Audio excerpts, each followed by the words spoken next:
लोकसभा चुनाव के लिए पहले चरण का मतदान 19 अप्रैल को होना है और 19 अप्रैल को जहां जहां चुनाव होना है उसमें उत्तराखंड की 5 लोकसभा सीटें भी आती हैं। जहां बात हम उत्तराखंड की कर रहे हैं, जिसे देवभूमि कहा जाता है, उस देवभूमि में देवों के दर्शन के लिए अब आप आते हैं तो शुरुआत होती है हरि के द्वार हरिद्वार से। हरिद्वार लोकसभा सीट पर इस वक्त हमारी मौजूदगी है और ये आप गंगा की तस्वीर देख रहे हैं। गंगा किनारे लोग इस वक्त आपको चाय की चुस्कियां लेते हुए नजर आएंगे और इन चाय की चुस्कियों के साथ आजकल जो बातचीत का दौर गर्म है वो है चुनाव की चर्चा को लेकर। चुनाव की चर्चा इसलिए क्योंकि 19 तारीख को मतदान होना है और कुछ ही दिन बचे हैं और इस लोकसभा चुनाव में हरिद्वार की जनता किन मुद्दों को ध्यान में रखकर वोट करने वाली है ये हम समझने की कोशिश करेंगे। तो यहाँ चाय की दुकान पर जो लोग बैठे हैं उनसे बातचीत करेंगे और उनसे समझने की कोशिश करेंगे कि जिस चाय के बलबूते प्रधानमंत्री नरेंद्र मोदी सत्ता में आए उस चाय पर चर्चा कहां तक बढ़ पाई है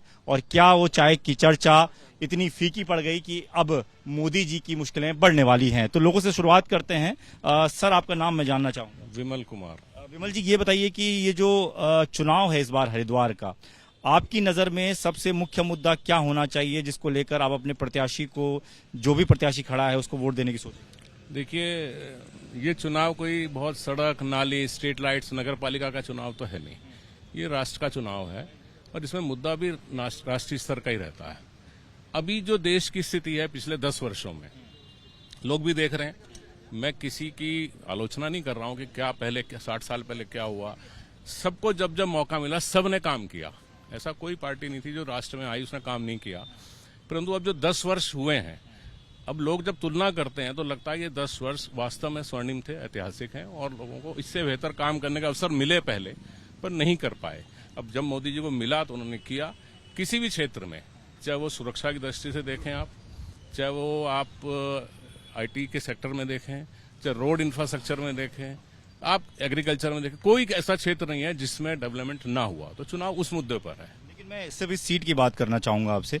आपको लगता है, क्योंकि पिछले 10 बार से भाजपा यहाँ पर आपके सांसद हैं, रमेश पोखरियाल निशंक रहे, क्या इन 10 सालों में हरिद्वार में काम हुआ? अगर हुआ तो रमेश पोखरियाल की जगह त्रिवेंद्र रावत लाने की जरूरत? ये कोई लॉजिक नहीं है कि क्यों हुए। बहुत देश में बहुत जगह चुनाव बदले, उनकी कहीं और व्यवस्था ली जाएगी, उनसे कहीं और उनकी आवश्यकता होगी। कार्यकर्ता बेस पार्टी है ये। इसमें पार्टी में कौन कहाँ इसकी जिम्मेदारी होगी, पार्टी संगठन तय करता है। अब निशंक जी को अगर सांसद की जगह हो सकता है, किसी और बड़ी जिम्मेदारी पे देना क्या विचार? आपको लगता काम हुए हैं? हाँ, डेफिनेट। कुछ और लोग भी हैं। सर, अपना नाम बताइए। मेरा नाम वरुण बालियान है। आपको लगता है कि 10 साल में काम बहुत ज्यादा हुआ और अब किसी भी कैंडिडेट को खड़ा कर लीजिए तो बीजेपी चुनाव जीती जाएगी? आपने जहां से बात शुरू की थी कि मोदी जी ने चाय की चर्चा से लेकर देश के प्रधानमंत्री वो बन गए, इसी चाय, ये जो चाय बनती है, इसी उसमें जो चीनी पड़ी है, मोदी जी ने उस चीनी की मिठास छीन ली। इन्होंने कहा था किसानों की आय जो होगी दुगनी होगी, लेकिन आज गन्ना किसान का हाल देखिएगा क्या है। हमारे हरिद्वार में गन्ना बेल्ट भी है, गन्ने का किसान भी है। आज वो परेशान है, दूसरे प्रदेशों से कम उसको दाम मिल रहा है और उसका सालों साल का बकाया उसका मिलों पर है। और बात जो अभी की कि प्रत्याशी को बदलना, कोई लॉजिक वाली बात नहीं। भारतीय जनता पार्टी की साफ पॉलिसी है। भारतीय जनता पार्टी दीमकों की तरह अपने लोगों को प्रतिनिधि बनाकर छोड़ देती है और जब दीमक अंदर से खोखला कर देती है और लोगों को ये पता चल जाता है कि ये दीमक धीरे धीरे हमें खा रही है, तो उसके बाद ये उस प्रत्याशी को बदलने का काम करते हैं। जब त्रिवेंद्र सिंह रावत ने इस प्रदेश को चाट लिया तब उन्होंने मुख्यमंत्री पद से उनको हटाने का काम किया। जब निशंक ने इस लोकसभा क्षेत्र को अंदर से खोखला कर दिया तब इन्होंने उनको बदलने का काम किया। लेकिन आज जनता मुद्दों पर बात करना चाहती है, जनता महंगाई और बेरोजगारी पर बात करना चाहती है। तो सर, परिवारवाद के भी लग रहे हैं ना। हरीश रावत पूर्व मुख्यमंत्री के बेटे को टिकट दे दिया गया, क्या दूसरा कोई कैंडिडेट नहीं बचा था? देखिए, अगर परिवारवाद की बात करें तो इससे वो लोग इस बात का प्रश्न नहीं कर सकते जो खुद इससे अछूते नहीं है। राजनाथ सिंह के बेटे को लीजिए, आप सिंधिया परिवार को आपने अपने उसमें शामिल कर लिया, आप हिमाचल के जो अनुराग ठाकुर हैं आप उनको लीजिए। विषय नहीं है ये, विषय साफ है कि देश कि में जो ज्वलंत मुद्दे हैं, जो महंगाई और बेरोजगारी से आज देश जूझ रहा है, जो नौजवान आज परेशान है, आज वो सवाल कर रहा है। उसके सवालों का जवाब आखिर देगा कौन? हरिद्वार की अगर बात करें तो संत समाज सबसे पहले आता है। आपको लगता है कि पिछले 10 सालों में जो संत समाज चाहता था भाजपा से, जिसको वोट दिया गया, जिसका प्रत्याशी चुना गया, जो सांसद बना, उसने काम किया? हर हर महादेव, ये देवभूमि पवित्र भूमि है और माँ गंगा जी का प्रांगण है, जहाँ झूठ बोलना ठीक नहीं होगा, क्योंकि हम माँ गंगा जी के सामने बैठे हैं। वास्तव में जो काम होना चाहिए वो देवनगरी में नहीं हुआ। ये कड़वा सत्य है। संत समाज से, ब्राह्मण समाज से हम आते हैं, ब्राह्मणों की बात करें तो वो चीज नहीं हुई जो होनी चाहिए। क्या होनी चाहिए थी और क्या नहीं हुई? देखो, माँ गंगा जी के जो स्वरूप है, जो हमारे शहर के सब व्यस्त नाले हैं वो सब गंगा जी में आ रहे हैं। उन पे टेपिंग कहाँ है? एक कश्यावान नाला है अभी ज्वालापुर में, उस पर टेपिंग दिखाई है, लेकिन खून का नाला चलता है और वो माँ गंगा जी के उसमें जाता है। नमामि गंगे का प्रोजेक्ट लेके आई थी सरकार, क्या कोई काम? नहीं, नमामि गंगे ठीक है प्रोजेक्ट उनका चल रहा है, अच्छा काम कर रहे हैं, लेकिन उन्हें ध्यान देने की जरूरत है। एसी कमरों में बैठकर और बाहर निकलकर सड़कों पे, इनमें दोनों में बहुत फर्क है। सर आपका नाम? अनिल अरोड़ा है। आपको भी लगता है कि क्या बीजेपी में काम नहीं हुआ है, या आपको लगता है कि ये जो कह रहे हैं इनकी बात से आप बिल्कुल इत्तेफाक नहीं रखते? नहीं, मैं इनसे सहमत नहीं हूँ। मैं ये देख रहा हूँ कि इस समय चहुदिश चारों ओर देश में जो है विकास ही विकास दिखाई दे रहा है। अब हो सकता है इनको न दिखाई दे रहा हो, इनके विषय में मैं टिप्पणी नहीं करूंगा, लेकिन इस समय चारों ओर विकास की गंगा बह रही है। और आज हमारा देश जो है अंतर्राष्ट्रीय स्तर पर इतना उसका सम्मान बढ़ा है कि आज विश्व की 5वीं अर्थव्यवस्था के रूप में हमारा देश खड़ा हो गया है। मतलब पूरा चुनाव जो आपकी बात से समझ में आ रहा है सिर्फ मोदी बनाम कांग्रेस है और कुछ नहीं? मोदी बनाम कांग्रेस नहीं है, ये हमारे पार्टी की नीतियां बनाम कांग्रेस। कैंडिडेट इंपॉर्टेंट है कि नहीं? कैंडिडेट भी इम्पोर्टेंट है। कैंडिडेट जो तय किए हैं वो निश्चित रूप से विचार करके ही उनको भेजा गया है, और निश्चित रूप से वो इस विकास की गंगा को और आगे बढ़ाएंगे, गति देंगे। आपका नाम? मुरली मनोहर। आपके सामने एक पूर्व मुख्यमंत्री और एक पूर्व मुख्यमंत्री का बेटा, क्या ये बड़े चेहरे हैं इसलिए आप इस बार चुनाव को बहुत इंटरेस्टिंग समझ रहे हैं, या लगता है कि देश में मुद्दों पर बात हो नहीं चाहिए, वो हो नहीं रही है, या होनी चाहिए तो करनी किस तरीके से होनी चाहिए, क्या मुद्दे होने चाहिए, क्या समीकरण देखते हैं? आप जो कह रहे हैं दोनों तरफ से मुख्यमंत्री और मुख्यमंत्री के बेटे हैं, ये सवाल इनरेलीवेंट है। रेलीवेंट सवाल यह है कि जो देश में हालात हैं, अभी इन्होंने कहा कि बड़ी अर्थव्यवस्था बन गई, ये बन गया, वो बन गया। बड़ी अर्थव्यवस्था का अर्थ ये होता है कि 80 करोड़ लोगों को मुफ्त भोजन बांटो, भीख दो, उन्हें इस लायक करो कि वो खरीद सकें। तो ये बड़ी व्यवस्था का तो सबसे बड़ा नमूना यही है। और दूसरी बात ये जो कह रहे हैं कि लगातार कि नमामि गंगे, दूसरी चीजें, धरातल पर जाकर देख लीजिए नमामि गंगे में कितने लोग किस पार्टी के भर्ती हो रखे हैं और उनको घर बैठ के किस तरह तनख्वाह दी जा रही है। चूंकि मैं ट्रेड यूनियन से जुड़ा हुआ हूँ, मैं समझ रहा हूँ कि उसमें आधे लोग फर्जी हैं, किस तरह से उसमें खाईबाड़ी हो रही है। अगर इसकी निष्पक्ष जांच हो जाए तो बहुत बड़े नेता लोग जेल चले जाएंगे। तो ये सारी चीजें दिखावा हैं, दिखावे के अलावा कुछ नहीं हो रहा। और हरिद्वार को इतना खोखला कर दिया। सबसे बड़ी समस्या जो हरिद्वार की है, चारों तरफ हरिद्वार नशे के कागार में चारों तरफ गिरफ्त में है, बंधा पड़ा है, जेल में है। और छोटे छोटे बच्चे जिनको हमको स्कूल भेजना चाहिए, जिनको हमको नौकरी देनी चाहिए, वो आज शराब के, स्मैक्स के और अफीम के, चरस के धंधों से अपना जीवन चला रहे हैं। उन सबको संरक्षण जो है भारतीय जनता पार्टी का विधायक दे रहा है। ये मैं नहीं कह रहा, आप पुलिस रिकॉर्ड भी उठा के देख लिए।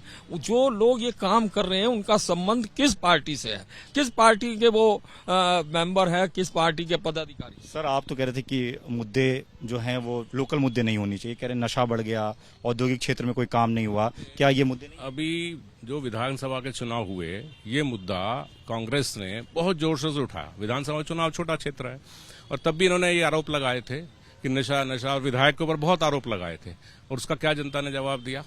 जनता ने क्या जवाब दिया? जनता ने जवाब दिया कि कांग्रेस के प्रत्याशी की जमानतें जब्त हो गई। तो जनता जो आरोप देखती है, जनता देखिए, इस देश की जनता अशिक्षित तो हो सकती है, अज्ञानी नहीं है। इनके कहने से कोई ये मान लिया जाएगा ऐसा नहीं है। नशे का व्यापार होगा, अवैध होगा, ऐसा हरिद्वार नहीं पूरे देश में होगा, परंतु उस पर जितनी कार्रवाई हरिद्वार में हो रही है, मुझे लगता है देश के किसी और शहर में हो भी नहीं रही। सवाल मैं आपसे भी वही पूछूंगा क्योंकि आप भी बीजेपी से ही हैं। आपका नाम पहले बता दीजिए। मेरा नाम आशु चौधरी है। कहा यही जा रहा है कि अगर सब कुछ ठीक ही था तो क्यों निशंक जी को बदलना पड़ा?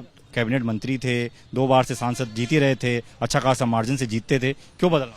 देखिए, ये भारतीय जनता पार्टी के कार्यकर्ता का सौभाग्य है कि यहाँ पर हर आदमी को, हर कार्यकर्ता को एक अवसर मिलता है काम करने का, और बदला नहीं गया। ये कोई हमने एग्रीमेंट नहीं किया किसी भी कार्यकर्ता ने कि मुझे ही टिकट मिलेगा, मैं ही हमेशा के लिए लड़ूंगा। आप देख सकते हैं सीधे तौर पर हरीश रावत जी यहाँ से विधानसभा का चुनाव हार चुके हैं, ठीक है। उसके बाद उन्होंने अपने बेटी को यहाँ से टिकट दिया, फिर चुनाव लड़वाया। कार्यकर्ता कहाँ जाएगा इनका? उनकी पत्नी, उन्होंने अपनी पत्नी को लोकसभा का चुनाव लड़वाया, वो उनकी पत्नी हार गई। अब उन्होंने बेटे को लड़वा दिया, पहले तो ये चर्चा थी कि भाई हरीश रावत जी खुद लड़ना चाह रहे हैं, उन्होंने कहा भाई मैं नहीं लड़ूंगा, बिल्कुल, मैं तो 2-3 बार हार चुका है यहाँ से। वो हारने के लिए लड़ रहे हैं, सबको पता है, जनता आज पूरी तरह से मान चुकी है, केवल हरिद्वार नहीं पूरा देश, आज पूरा देश कह रहा है अब की बार 400 पार, तीसरी बार मोदी सरकार। 400 पार का वादा। आप भी किसी पार्टी से? नहीं, हम नहीं है अच्छा, आम लोगों के तौर पे देखा जाए तो आपको लगता है कि मुद्दे पे बात होती है इस चुनाव में कि नहीं होती? भाई, वो तो अपना पार्टी का अपना अपना विचार रखेंगे। पार्टी तो अपनी अपनी बातें रखेंगी, लेकिन जो आम आदमी का जो मुद्दा है उस पर बात करते हैं। अच्छा काम हो रहा इसका बीजेपी सरकार में, मोदी बहुत अच्छा काम कर रहा है, योगी सही, उत्तराखंड में धामी भी अच्छा काम कर रहा है। आप बताइए। जी, काम तो बहुत अच्छा हो रहा है। आप ये देखिए, हरिद्वार की जनता को ये सौभाग्य प्राप्त होगा कि कोरोना काल में जिन्होंने इस संकट से उबारा, ऐसे मुख्यमंत्री यहाँ प्रत्याशी के रूप में आए, बेदाग छवि वाले, तो बहुत अच्छा काम करेंगे और हमारी शुभकामनाएं उनको। महिलाएं भी हमारे साथ हैं, महिलाओं से बात किए बगैर भी नहीं रहा जाएगा, क्योंकि महिला भी एक बहुत बड़ा फैक्टर होती है चुनाव। मोदी जी कहते हैं कि महिलाओं को सम्मान देने का काम किसी ने किया तो वो बीजेपी ने किया है। कांग्रेस के टाइम पे महिला आरक्षण की बात शुरू हुई थी, लेकिन वो कर नहीं पाए। क्या लगता है कि एक बड़ा फैक्टर रहेगा इस बार महिला आरक्षण? नहीं, बहुत बड़ा फैक्टर उन्होंने तो 2047 के पहुंचा दिया ना वहां पर। तो उन्होंने अभी अपना जो भी मैनिफेस्टो निकाला वो भी 2047 को देख के निकाला है। वो इस समय की प्रेजेंट की तो बात कर ही नहीं रहे। वो जो 2 करोड़ नौकरियां देते थे, वो 2 करोड़ नौकरियां उन्होंने ये नहीं कहा अफसर मिलेगा, उन्होंने हर चीज अफसर पर डाल दी है। तो और जो हमारे राहुल गांधी जी हैं, उन्होंने कहा है 30 लाख नौकरियां आपको जैसे ही हमारी पार्टी आएगी मिलेंगी। और रही आपने दूसरी बात कही महिलाओं के ऊपर, आप ये बताइए, उत्तराखंड में अंकिता भंडारी केस, इतना बड़ा मर्डर हुआ, सब कुछ करा, और वो बीजेपी के वीआईपी उनका नाम क्यों नहीं बता रहे हैं? वो महिला सुरक्षा की बात करते हैं। मणिपुर में महिलाओं को निर्वस्त्र घुमाया गया है, वो क्या है? वहां पर तो डबल इंजन की सरकार थी। आप यहाँ पर जिन बेटियों को, पहलवान बेटियों को, जो उन्होंने क्या कहते हैं गोल्ड मेडल जीता, देश की शान बढ़ाई, आज जब हम सेलिब्रिटी नाम की जो लेडी मतलब लड़कियां हैं, महिलाएं हैं, जब उनकी सुरक्षा नहीं हो सकती तो आम हम लोगों की हम अपनी सुरक्षा कैसे सोच सकते हैं? एक जब वो गोल्ड मेडल जीत के आती है तो उनकी बेटियां हो जाती हैं, जब उन पर यौन शोषण का वो आरोप लगाती है उन्हीं के ब्रजेश भूषण पे, तो वो उनको पहचानते तक नहीं है, उनको पूरे रास्ते घसीटा जाता है पुलिस के द्वारा। आप ये देखें ना, उन्नाव में क्या हुआ, हाथरस में क्या हुआ, ऐसे में आपको हजारों उदाहरण दे सकती हूँ। क्या कह रहे हैं ये बेटी बचाओ बेटी पढ़ाओ, क्या ये झूठ मूठ के? वैसे भी वो उनकी जुमलेबाजी की सरकार है। जो वो कहते हैं उससे तो बिल्कुल ही अपोजिट होता है, वो होता ही नहीं है। आपको लगता है कि इस बार महिला सुरक्षा भी एक बड़ा मुद्दा होगा, क्योंकि अंकिता भंडारी वाला जो ताजा मामला है आप लोगों के सामने, वो एक बड़ी चीज होगी इस बार चुनाव? ये तो सबको जग जाहिर हो चुका है अब कि जितना महिलाओं पे अत्याचार बीजेपी की सरकार में हुआ है, ऐसा अन्य कभी भी किसी भी सरकार में नहीं हुआ है। इस हद तक पहुंच जाना कि जो हमारी इतनी बड़ी बड़ी बेटियां गोल्ड मेडल लेके आती हैं, उन लोगों के साथ अंकिता भंडारी हत्याकांड इतना बड़ा हुआ है, और जबकि वीआईपी का नाम भी उजागर हो चुका है, तभी भी जो है उनका नाम सामने नहीं लाया जा रहा है, ओपन नहीं किया जा रहा है, सिर्फ जो है जुमलेबाजी करी जा रही है, दबाया और ढकाया जा रहा है। और ये तो बात सच है कि जब भी अब ये 400 पार का जो नारा दे रहे हैं, तो क्या ये इसको हम मैच फिक्सिंग माने? ये तो जस्ट एक मैच फिक्सिंग हो गया कि नहीं 400 पार है। किस बेस पे कहा जा रहा है कि 400 पार का नारा है इस बार? क्या करा है सरकार ने? सिर्फ एक जो है झूठे का जुमला दिया, न तो कोई इन्होंने स्कूल बनाए हैं, न बच्चों की शिक्षा, न रोजगार से संबंधित इन्होंने कोई भी कार्य करा हो तो वो बता दें। लेकिन ये है कि मेन मुद्दों से भटकाने के लिए ये कभी राम का सहारा ले रहे हैं, कभी सनातन धर्म का सहारा ले रहे हैं, अभी और कुछ नहीं है तो 400 पार कह के अपनी बातों को बढ़ावा दे रहे हैं। कुछ नहीं है, सरकार कहीं नहीं जाएगी, 200 भी नहीं सीटें आएंगी। तो मुद्दा भटकाने का काम कर रही है बीजेपी। सर, अपना नाम बताइए। आशुतोष शर्मा। क्या मुद्दों से भटका रही है बीजेपी? और अंकिता भंडारी वाला केस एक बड़ा आपके सामने एक बड़ा मसला है कि जिससे आपको निपटना पड़ेगा। हमें इससे निपटने की आवश्यकता नहीं है। ये मामला फिलहाल न्यायालय में जा चुका है, इसके जो अपराधी हैं वो पकड़े जा चुके हैं। कांग्रेस के नेता सिर्फ आरोप लगा रहे हैं। इस संबंध में कहीं पर भी सड़क पर बैठने का विषय नहीं है। इस बारे में पहले भी कहा जा चुका है, पुलिस ने कह दिया, डीजीपी ने खुद बयान दिया कि यदि कोई भी किसी के पास किसी भी प्रकार का अगर आपके पास सबूत हो, कोई भी एविडेंस है, आप उपलब्ध कराइए, पुलिस उसकी जांच करेगी। दुर्भाग्य है सिर्फ आरोप लगाना और दौड़ जाना, ये इनके चरित्र में है। कोई भी काम अभी तक इन्होंने नहीं किया, इनके किसी नेता ने कोई एविडेंस नहीं दिया, सिर्फ आरोप लगा रहे हैं। और जिनके बारे में एविडेंस था उन सब अपराधियों को पकड़ लिया गया है, उनकी ट्रायल चल रही है। अब इसके बाद इसमें क्या बचता है? जो आपने दूसरी बात कही कि मुद्दों से भटकाने का विषय है, भारतीय जनता पार्टी पूरी तरीके से मुद्दा पर आधारित राजनीति करती है और हमारा मुद्दा सिर्फ एक है, वो है विकसित राष्ट्र। हम उसी पर राजनीति कर रहे हैं, उसी के लिए हम काम कर रहे हैं। निरंतर मोदी जी के नेतृत्व में देश में विकास की राजनीति हो रही है।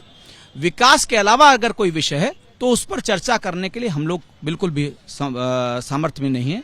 हमारा सीधा सोच है कि अगर कोई भी विकास का मुद्दा है उस पर आप चर्चा कीजिए, खुली चर्चा कीजिए, किसी भी मंच पर चर्चा कीजिए, हम लोग आपके साथ चर्चा करने को तैयार हैं। एक सवाल और आपसे, क्योंकि देश का पहला राज्य बना यूसीसी लागू करने वाला बीजेपी सरकार में, ये भी एक बड़ा फैक्टर है इस बार चुनाव?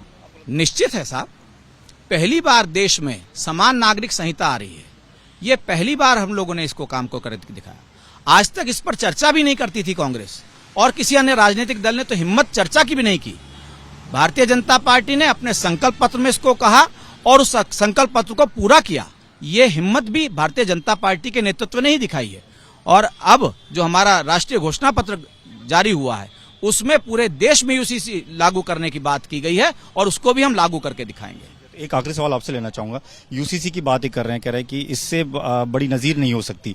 क्या कहना चाहेंगे कि यूसीसी लागू करने के बाद क्या भाजपा ने बढ़त बना ली?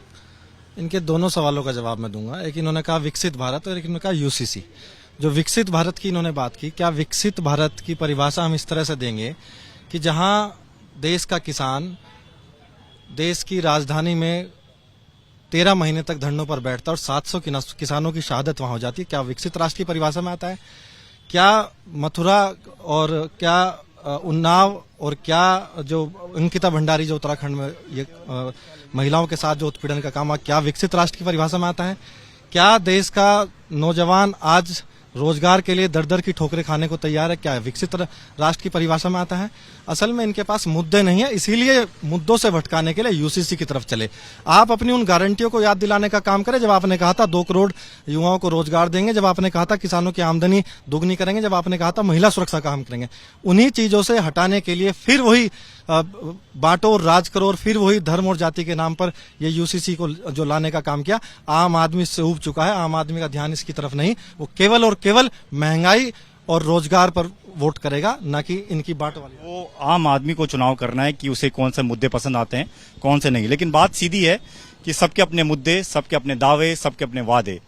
आम जनता किसको चुनती है ये तो खैर बाद में तय होगा, लेकिन सीधा तौर पर ये जरूर है कि उत्तराखंड में अलग अलग मुद्दों की अगर बात अब कल अलग अलग इलाकों में जाएं तो उनमें लोग ज्यादातर महिला सुरक्षा की बात करते हैं। जिस तरीके से देश में अलग विकास की लहर दौड़ रही है, ये बीजेपी जो कह रही है, उस विकास की लहर में उत्तराखंड कितना आगे बढ़ पाया है इसकी चर्चा हो रही है। महंगाई की कितनी मार लोगों पर पड़ रही है या महंगाई है या नहीं उसकी चर्चा हो रही है। लेकिन अलग अलग मुद्दों पर जनता की राय भी अलग है और इस अलग राय के साथ कौन निकल कर आता है ये खैर नतीजे बताएंगे। कैमरामैन मनोज कुमार के साथ दीपक सिंह रावत, एबीपी न्यूज, हरिद्वार।